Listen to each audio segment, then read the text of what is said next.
Today's story name is Strong and Weak. ताकतवर और कमज़ोर. There was a proud teak tree in the forest. जंगल में सागवान का एक काबिल फ़ख्र दरख्त था. He was tall and strong. वो लंबा और ताकतवर था. There was a small herb next to the tree. दरख्त के पास एक छोटी सी बूटी थी. हर्ब का मतलब होता है जड़ी बूटी. द टीक ट्री सेड, सागवान के दरख्त ने कहा, I am very handsome and strong. मैं बहुत खूबसूरत और ताकतवर हूँ. नो वन कैन डिफीट मी.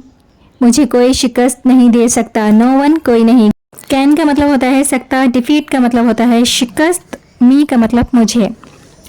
शिकस्त, डिफीट का मतलब होता है शिकस्त देना. ये वर्ब है.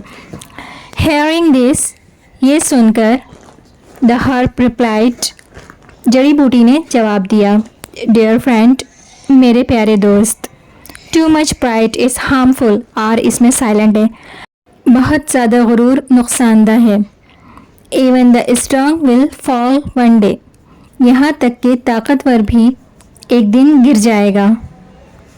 इवन का मतलब होता है यहाँ तक के. बाज़ औक़ात मायनों में यकसा भी इस्तेमाल किया जाता है. The teak ignored the herbs words. सागवान ने जड़ी बूटी की बात को नज़रअंदाज किया. He continued to press himself. वो अपनी तारीफ़ें करता रहा. कंटिन्यू का मतलब जारी रखने को कहते हैं. मतलब उसने अपनी तारीफ़ें करना जारी रखा. A strong wind blew. तेज़ हवा चली. The teak stood firmly. और साइलेंट है. सागवान मजबूती से खड़ा रहा. इवन वैन इट रेन्ड, यहाँ तक कि जब बारिश हुई. The teak stood strong by spreading its leaves. सागवान अपने पत्ते फैलाकर मजबूती से खड़ा रहा.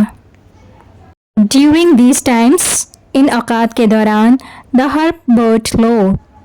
जड़ी बूटी झुक गई. BOW, वो कहते हैं झुक जाने को. ED लगा हुआ है इसमें, तो ये सेकंड फॉर्म है इसकी. झुक गई.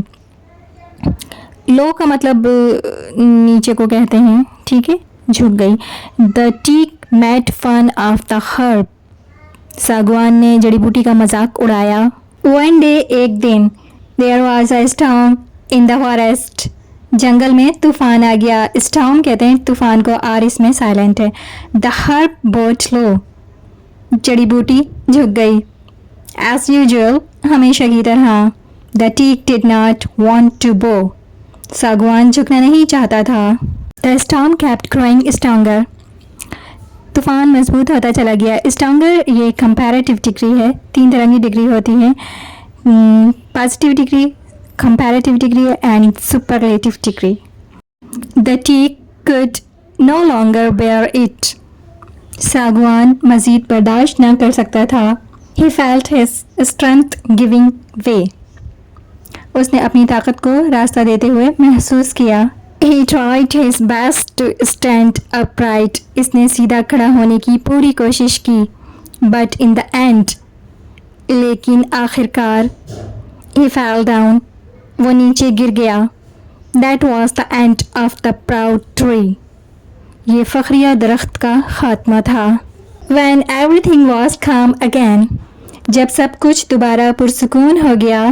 The herb stood straight. तो जड़ी बूटी सीधी खड़ी हो गई. He looked around. उसने इधर उधर देखा. He saw that. उसने देखा कि the proud teak had fallen. कि मगरूर सागवान गिर गया है.